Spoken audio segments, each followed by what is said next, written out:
Anyone But You is a rom-com with Sydney Sweeney and Glenn Powell.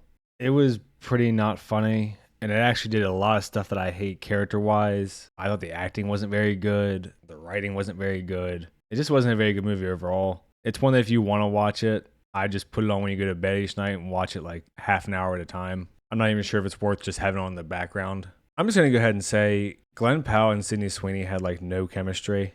Like, he's an objectively good looking guy. And I don't know if it's the way that he's acting in this movie or what, but he's kind of a good looking guy in like an American Psycho way, where it feels like something there is just missing a little bit.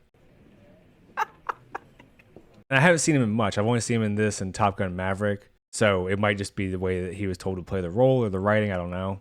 And Sydney Sweeney, I think, is kind of getting the most out of her 15 minutes. I guess I'll just go ahead and say she's overrated. I think she's kind of a glorified butterface. Her acting in this movie and from what I saw of White Lotus isn't very compelling. And she seems like she'd be pretty cool in real life. She's kind of embraced that she's got a nice body and leans into it and all that and whatever. In the 80s or 90s, she would have been the type of chick to show up in a couple movies. You see her fucking bang Patrick Swayze or Brad Pitt or whoever, and then no one knows her name and you never hear from her again. I think she's standing out right now because she seems cool in real life, and there's this whole weird push for like androgynous women going on. But we'll see, I guess. Maybe I'll be wrong. I'm going to get into my issues with it, and I'll just talk about the plot real quick. If you're a person who's annoyed by culture war shit, they clearly had their diversity checklist when casting. The central plot point of the movie is an interracial lesbian wedding. There's that. I'm not going to say anything else about it. That's just Hollywood now. So the plot, briefly, is that Glenn Powell and Sydney Sweeney meet at a coffee shop, have a one-night stand. They kind of opened up to each other. When he wakes up, she's gone. She's freaking out because she only had one boyfriend, who was also a childhood friend, that you find out later on she broke up with because he was too good, which is a trope that I fucking hate. She decides to go back. His feelings are hurt, so he's telling his friend that she was a loser anyway and no big deal. She overhears. They don't talk again. 6 months later, Glenn Powell's friend, Claudia, is engaged to Holly, or Hallie, who is Sydney Sweeney's sister. These two are going to be in the wedding. They're obviously don't like each other. They haven't talked. And the wedding is 2 years later, plot-wise. And the whole premise of the movie, which is part of why I think I hate it so much, is that these two are in the wedding and acting like total dicks to each other in Australia. And the whole family is like, oh, why don't we try to get them together so they don't ruin the wedding? Instead of just what a normal human being would do, which is be like, hey, you fucking assholes, it's our wedding, get over it. And then it kind of wants to have its cake and eat it too, because they had a one-night stand 2 years prior, and we're supposed to believe they have some kind of deep animosity for one another, or deep feelings later on. So that's the premise of the movie. And then at this wedding, Sydney Sweeney's parents have flown out her ex-fiance, who she had left a few months prior. Glenn Powell, his ex, is there also with her new Australian fuck buddy, I guess. They're not even boyfriend, girlfriend. So then him and Sydney Sweeney are like, oh, we should pretend to be together to try to get the one we actually want back. So the whole premise is just stupid, and it all feels very cartoonish and childish, and even the humor is just not very funny.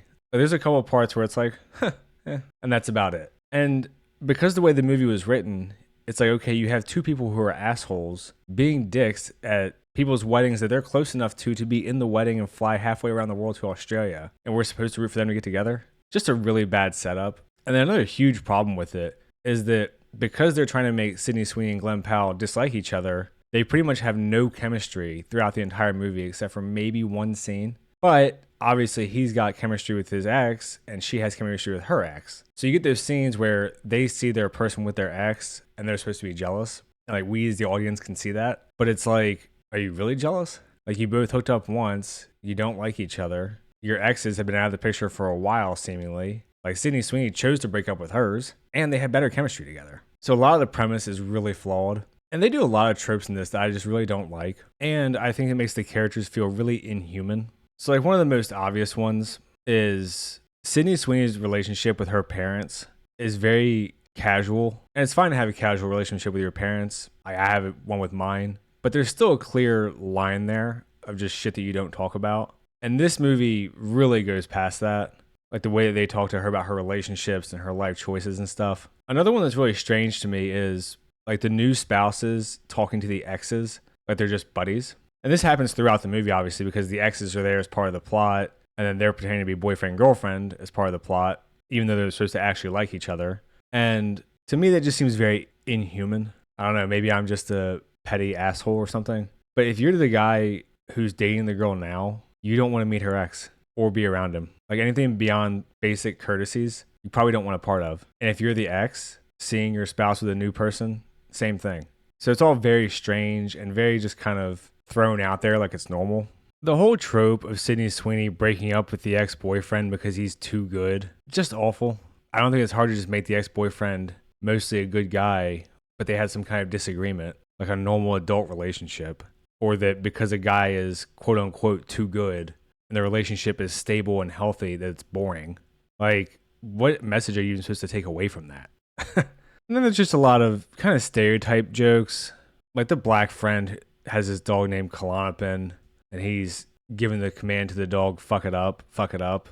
The guy that Glenn Powell plays is supposed to be like a Wall Street type, frat bro-y douche who did cocaine and meth and whatever. Just all the generic bullshit you expect. And the whole idea of people who are getting married worrying about their groomsmen and bridesmaid fighting is absurd. For anyone who is married or has been married or done a wedding or whatever, you're way too fucking busy and you spent way too much money to be dealing with people's bullshit. And any adult is mature enough to say, okay, I'll get along with this person for a week, especially when it's a person you've hooked up with once 2 years ago and haven't seen since. This is something that's more of a personal preference, but it really annoys me in Hollywood versus like Korean and Japanese media is the relationship starts with sex. And I know it's going to sound like just me moralizing, which it is a little bit, but I also just think it's bad writing. Like, isn't it a lot more meaningful if the first time the two of them met, they did hang out at his place and they got along really well, but they didn't need sex because they had feelings for each other and they had a really good time without the sex. And then there was the miscommunication. What they're missing is the intimate connection, not the physical part, which is kind of how it comes across when they meet one time and hook up. Like, I'm in the middle of watching My Demon right now on Netflix. It's a Korean show. And the relationship in that show, and many shows, I don't want to spoil other ones by naming them, but they take usually at least a few episodes, maybe half the season, maybe the whole season, before the characters really open up to each other, because all the time is spent building the connection. So then when they finally do get to that point, like, you're already really attached to both characters and you're like, good for them. Or finally. It's not like, oh, they just met and hooked up. I guess they're in love now. I don't know. It just seems like a really almost childish view of what love is. But this whole movie was written like a child wrote it, so who knows? I mean, it wasn't like the worst movie I've ever seen. It just wasn't very funny. And all the characters were pretty unlikable. I'm going to leave it there for this one. If you've seen the movie, let me know what you think. I try to respond to all the comments and insults. Just a quick channel update because I've been sick for like a week. I've been working on my Halo Season 2 full-length review. It's going to be about 2.5 hours. I just need to go through it one more time. Like I said, I've been sick for like 5 days now. And I had a member request for me to watch Avatar: The Last Airbender Season 1. I wanted to have that done last weekend. I was sick. But I finally started that yesterday. Only got a couple episodes in. I can already tell it's way better than the live action, which is pretty unbelievable after like 2 episodes. So that's what I'm going to get to. Hopefully by the end of this weekend, that'll all be done. I'll just get back to my usual thing. But yeah, I'll leave it there. If you're here, like and subscribe and all that. Thanks. See ya.